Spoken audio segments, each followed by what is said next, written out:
Traders point நண்பர்களுக்கு சிறப்பு வணக்கம். நம்ம டிஸ்க்ளைம் எடுத்துக்கிறோம். நம்ம செபி ரிஜிஸ்டர் அட்வைஸரோ அறிவோ கிடையாது. நம்ம இங்கே பேசக்கூடியது எல்லாமே தகவலாக மாத்திரமே பார்க்கப்படணும். இது யாருக்கும் முதலீடு சம்பந்தமாகவோ பங்குகளை வாங்கவோ விற்கவோ நம்ம எந்த ஆலோசனையும் கொடுக்கப்படலை. எல்லா தொழிலையும் ரிஸ்க் இருக்கும். ரிஸ்க்கை புரிஞ்சுட்டு எச்சரிக்கையோட தொழில் செய்யும்போது எல்லாமே நல்லாயிருக்கும். நம்மளை ஆதரிக்கிற அனைத்து நல்ல உள்ளங்களுக்கும் நன்றி. வளமுடன் வாழ்க.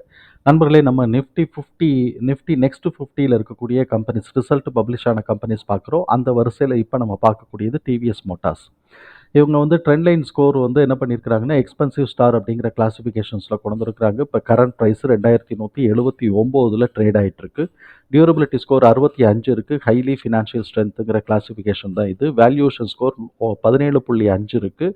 இது எக்ஸ்பென்சிவ் வேல்யூஷனாக்க ஓவர் வேல்யூஷன் அப்படின்னு சொல்கிறது. மொமெண்டம் ஸ்கோர் 67.4 இருக்குது. இன்னமும் இது வந்து மாடரேட்லி புல்லிஷ் ட்ரெண்டில் தான் இருக்குது. அனாலிசிஸ்ட் ப்ரைஸ் டார்கெட் என்ன பண்ணியிருக்கிறாங்கன்னா 2110 அப்படின்னு சொல்லிட்டு டவுன் சைட் பண்ணியிருக்கிறாங்க. இது பிஇ ஜோனை பொறுத்த வரைக்கும் செல் ஜோன் தான் காட்டிக்கிட்டு இருக்கு. சரி, ஃபண்டமெண்டல் கீ மெட்ரிக்ஸில் என்ன தகவல்னு பார்த்தோம்னாக்க இன்ட்ரெஸ்ட் கவர் ரேஷியோ 2.9ஆகவும் கரண்ட் ரேஷியோ 1.9ஆகவும் இருக்குது. இது வந்து லிக்விடிட்டி அண்ட் சால்வன்சி பொசிஷன் வந்து நல்லாவே இருக்குது, அடிக்குவேட்டாக இருக்குது அப்படிங்கிறது நம்மளால் புரிஞ்சுக்க முடியுது. ஆர்ஓசிஇ அண்ட் ஆர்ஓஇ ரெண்டுமே வந்து எபவ் 20க்கு மேலே ரிட்டர்ன் எடுக்கிறாங்க. அப்போ எபவ் 20க்கு மேலே ரிட்டர்ன் எடுக்கிறாங்க அப்படின்னு சொன்னாலே இது ஒரு நல்ல ஸ்ட்ராங்காக பெர்ஃபார்ம் பண்ணுறாங்க. ரிட்டர்னும் நல்லா ஸ்ட்ராங்காக எடுக்கிறாங்க அப்படிங்கிறது நம்மளால் புரிஞ்சுக்க முடியுது. டெப்ட் டு ஈக்விட்டி வந்து 3.7 இருக்குது. இந்த இடம் நமக்கு கொஞ்சம் யோசிக்க வைக்கிது. என்ன காரணம் அப்படின்னு சொன்னாக்க நம்ம தியரிட்டிக்கலாக வந்து 0.5 எடுப்போம். இப்போ வந்து 0.1 வரைக்கும் கூட டாலரன்ஸ் கொடுக்குறாங்க. இது வந்து அதையும் தாண்டி 3.7 இருக்கிறதுனால டெப்ட் கொஞ்சம் கூட அப்படின்னு தான் நம்ம ஃபீல் பண்ணுறோம்.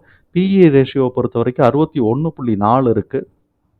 நம்ம வீடியோ பார்க்குறவங்களுக்கு நம்ம தெரியும், நம்ம 25க்கு மேலே போனாலே நம்ம வந்து ஓவர் வேல்யூஷன் அப்படி ஹை வேல்யூஷன் தான் நம்ம சொல்லுவோம்.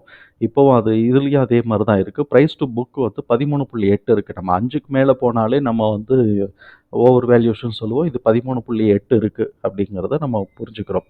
இப்போ இதில் வந்து அனாலிசிஸ்ட் வந்து என்ன பண்ணுறாங்க, வந்து 1 இயர் ஃபார்வர்டு இபிஎஸ் வந்து 53.5ன்னு கொடுத்துருக்குறாங்க. இவங்க சர்ப்ரைஸ் எதிர்பார்க்கறது -17.7. இப்படி இருக்கக்கூடிய இதில் வந்து கன்சஸ்னஸ் ரெக்கமெண்டேஷன்ஸில் வந்து 36 அனாலிசிஸ்ட் வந்து ரெக்கமெண்ட் பண்ணியிருக்கிறாங்க. அதில் 8 பேர் வந்து செல், 10 பேர் ஹோல்டு, பாக்கி 18 பேர் வந்து பை தான் கொடுத்துருக்குறாங்க. கேஷ் ஃப்ளோவை பொறுத்த வரைக்கும் year on year 24% net cash flow increase ஆகிருக்கு, பாசிட்டிவாக இன்க்ரீஸ் ஆகிருக்கு. அதே மாதிரி ஆப்ரேட்டிங்கில் வந்து நமக்கு பாசிட்டிவாக கெயினாக இருந்தாலும் இது ஸ்டில் இன்னும் நெகட்டிவ் வேல்யூ தான் காட்டிக்கிட்டு இருக்கு. போன வருஷம் -4000, இந்த வருஷம் -1200. ஸோ இப்போ போன வருஷத்தை காட்டிலும் இந்த வருஷம் மைனஸ் பாயிண்டில் குறைஞ்சிருக்கிறதுனால இது வந்து ப்ளஸ் அப்படின்னு நமக்கு காட்டுது. ஆனுவலைஸ்டு ரிசல்ட்டை பார்த்தோம்னாக்க நெட் ப்ராஃபிட் வந்து 26% இயர் ஆன் இயர் வந்து கூடியிருக்கு. அதே மாதிரி annual revenue 22% year on year கூடியிருக்கு.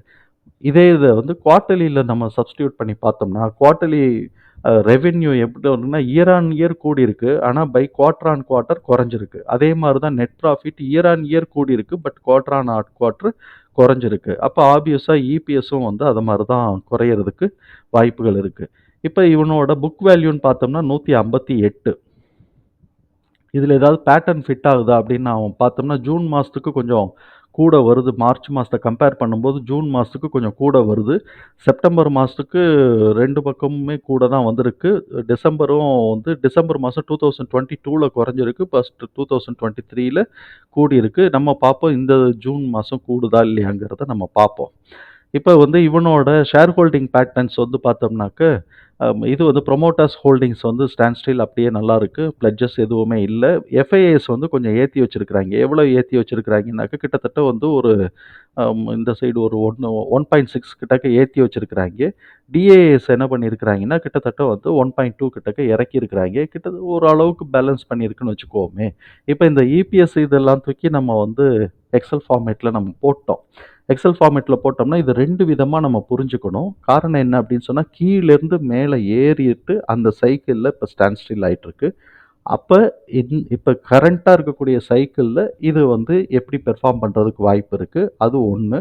கீழேருந்து மேலே போகும்போது நமக்கு என்ன வேல்யூவில் நமக்கு இருக்குது அப்படிங்கிறதையும் நம்ம புரிஞ்சுக்கணும். ஸோ அப்போ நான் வந்து இப்போ கரண்ட்டாக இருக்கக்கூடிய சைக்கிளுக்கு வந்து நான் லோ வேல்யூ எடுத்திருக்கிறது 2040.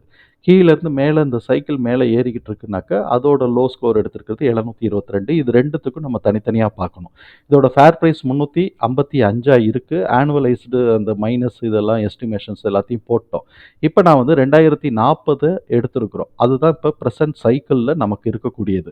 இப்போ நம்மளை பொறுத்த வரைக்கும் ஜூன் மாதம் கொஞ்சமாவது கூடுதுன்னு பார்த்தோம். நமக்கு வந்து நெக்ஸ்ட் குவார்ட்டரோட எஸ்டிமேஷன் டிடிஎம் எஸ்டிமேஷன் இபிஎஸ் வந்து 8.87 காட்டுது. போன தடவை 8.2 இருந்தது. அதை காட்டிலும் கொஞ்சம் கூட தான் காட்டுது.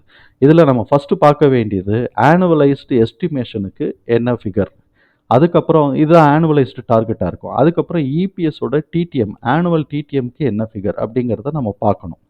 பார்த்துட்டு குமுலேட்டிவ்ங்கிறது வந்து ஒவ்வொரு குவார்ட்டருக்கும் வரும்போதும் அது மாறிக்கிட்டே வரும். இப்போ இந்த குவார்ட்டருக்கு ஃபுல்லாக 4 குவார்ட்டர் வந்துருச்சு. அடுத்த தடவையிலேருந்து ஃபஸ்ட்டு குவார்ட்டர் செகண்ட் குவார்ட்டர்னு வரும்போது இந்த வேல்யூ மாறும்.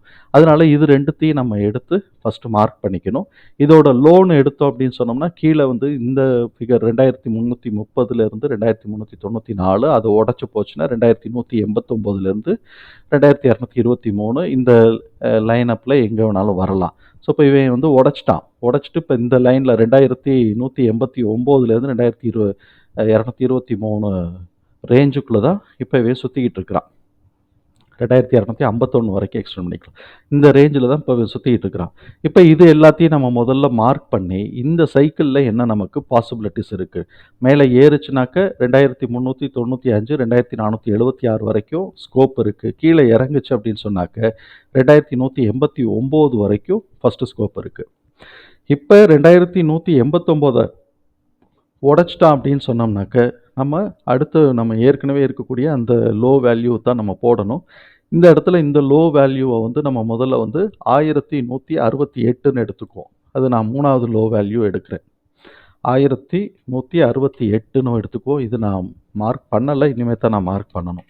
1168ன்னு எடுத்தோம் அப்படின்னு சொன்னோம்னாக்க 1600 1500 இந்த ரேஞ்சு வரைக்கும் நம்ம வந்து எதிர்பார்க்கலாம். கீழே 1602 1523 இப்போ 1602 அது 1523 இது வந்து ஒரு மேக்ஸிமம்.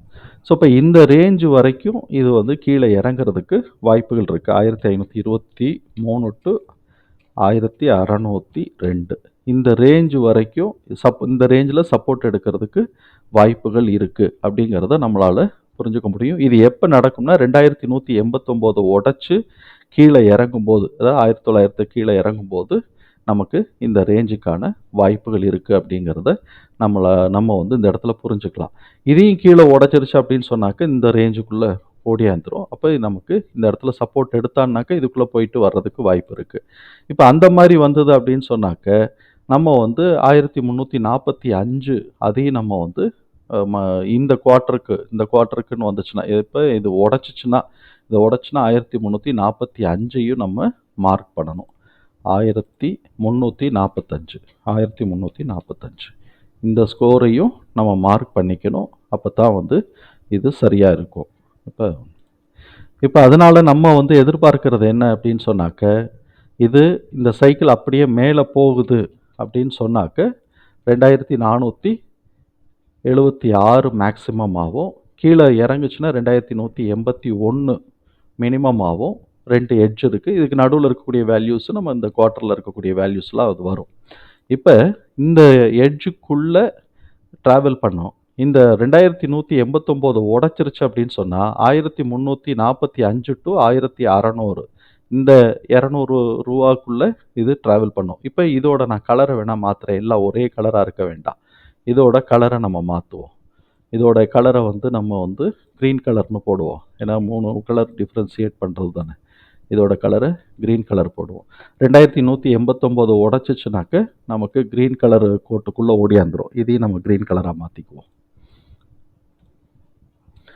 இந்த 1345 டு 1600 இந்த ரேஞ்சுக்குள்ளே சுற்ற ஆரம்பிச்சிடும். அதுக்கப்புறம் இபிஎஸ் நல்லா எடுக்கிறாங்க அப்படின்னு சொன்னாக்க மேலே ஏறும், இல்லைனாக்க கீழே இந்த சைடு டச் பண்ணிவிட்டு கீழ இறங்க வேண்டியதுதான். ஸோ, இப்ப இதுதான் நம்மளோட இந்த வருஷத்துக்கான ரேஞ்சு. இனிமே குவார்ட்டருக்கு குவார்ட்டர் இதில என்ன பெர்ஃபார்ம் பண்ண போதுங்கிறத நம்ம ஃபாலோ அப்ல பார்ப்போம். தகவல் நமக்கு பயனுள்ளதா இருந்ததுன்னா, சங்கருக்கு ரொம்ப சந்தோஷம் தான். நம்மள ஆதரிக்கிற அனைத்து நல்ல உள்ளங்களுக்கும் நன்றி. வளமுடன் வாழ்க.